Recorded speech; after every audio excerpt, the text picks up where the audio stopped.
సంకల్పం చేసింది మన భాస్కర్ రెడ్డి గారు.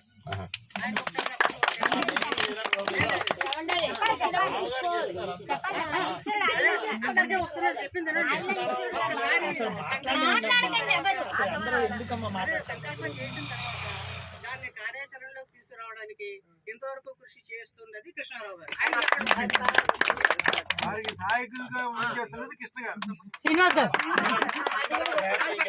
సపోర్ట్ రోల్స్ అన్ని అందరూ హ్యాపీగా సుఖంగా ఆనందంగా జర్నీ చేయాలి.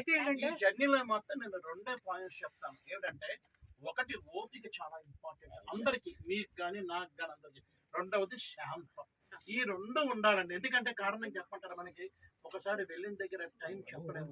నన్ను చూడండి పాపం, వాళ్ళు మనకి రూమ్స్ ఇవ్వడానికి కరెక్ట్ గా ఇవ్వలేదు. అందుకని మేము ఏంటంటే బస్సు స్టార్ట్ అవుతుంటే అందువేళ మీరు చెప్పుకోండి ఇవన్నీ.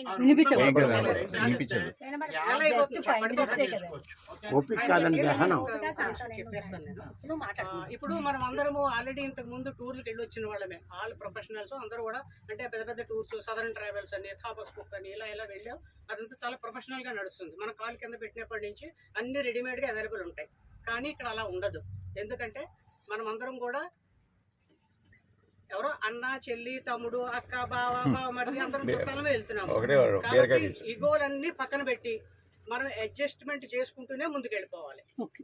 ఎందుకంటే మన ఇదేం ప్రొఫెషనల్ టూర్ కాదు. ఇది ఏమంటే ఇదంతా ప్రొఫెషనల్ టూర్ కాదు. ఇది మనలో మనం వేసుకున్న tour. It's not a commercial tour. It's not a commercial tour. It's personally, it's only pure and perfectly traditional family tour ఇది.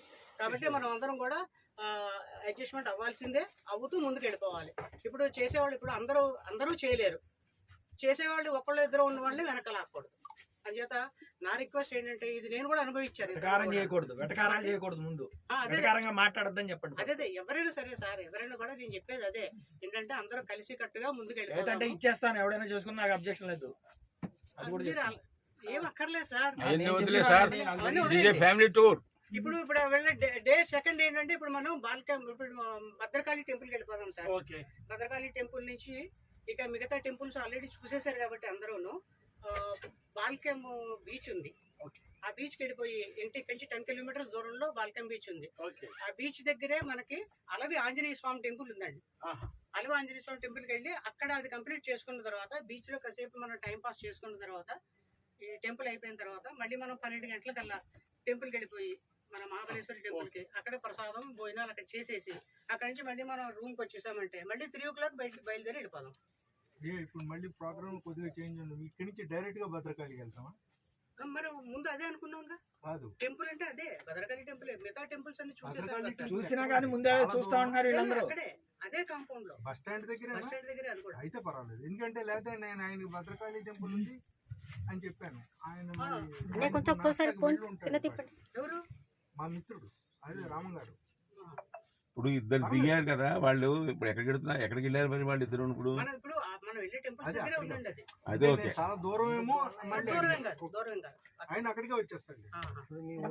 తర్వాత అక్కడి నుంచి మనము మధ్యాహ్నం 3 గంటలకు బయలుదేరి ఇంకో 2 బీచ్లు ఉన్నాయండి. ఇప్పుడు మనం ఓం బీచ్ కి వెళ్తాము, వెల్కమ్ బీచ్, ఇంకొకటి హాఫ్ మూన్ బీచ్. అక్కడికి వెళ్ళిన తర్వాత క్రూజ్ ఉంది. క్రూజ్ కరెక్ట్ గా మనకి 5 o'clock నుంచి 7 o'clock వరకు క్రూజ్ లో స్పెండ్ చేయొచ్చు. పర్ పర్సన్ 400 తీసుకుంటారని చెప్పారు. ఆ 400 ఎవరు వాళ్ళు పే చేసుకుని క్రూజ్ లో 2 hours హ్యాపీగా ఎంజాయ్ చేసి రిటర్న్ వచ్చేసిన తర్వాత భోజనాలు, డిన్నర్ అందరికీ ఇక్కడే. డిన్నర్ అంటే ఓన్లీ టిఫిన్స్ అండి. భోజనాలు అంటే పోహా కానీ ఉప్మా కానీ చేసి పెడతా ఉన్నారు, 2 items.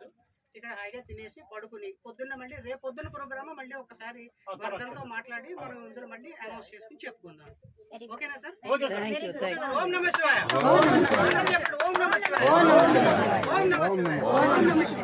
ఏమండి బస్సు గురించి కూడా చెప్పాలా? ఇప్పుడు ఈ బస్సు మనం ఎన్ని రోజులు ఉంటుందో అది కూడా అమౌంట్ కూడా చెప్తారు. కృష్ణారావు గారు